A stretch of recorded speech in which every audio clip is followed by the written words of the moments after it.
It would be very useful for us to have a budget that shows us where we've overspent or saved money in any given month for any given area. To get this information, I've added several columns to our spreadsheet, and yes, there are more colored columns.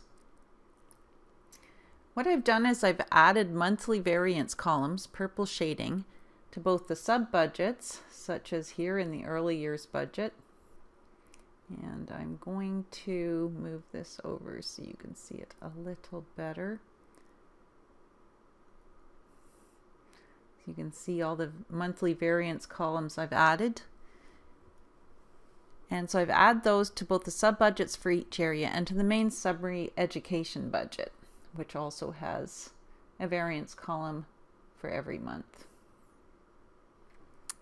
These variance columns are used to calculate over and under spending for each line item. Again, the totals from the variance numbers in the sub-budget areas feed the higher level summary education budget. So these variance totals in the early years budget, for example, such as this 66,62,79 September 19 variance, actually feed into the variance numbers in this higher level education summary budget, where we see that in September our variance 66,62,79 is listed, and it comes from the early years sub-budget.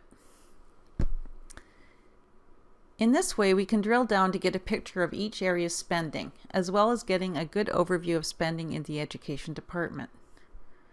We've also added a light yellow 2019 to 20 budget to date column in both the area and summary budgets,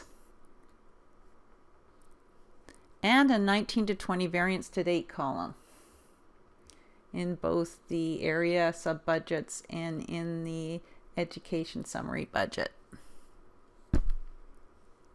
so that we can compare where we are against budget at any point in time during the fiscal year.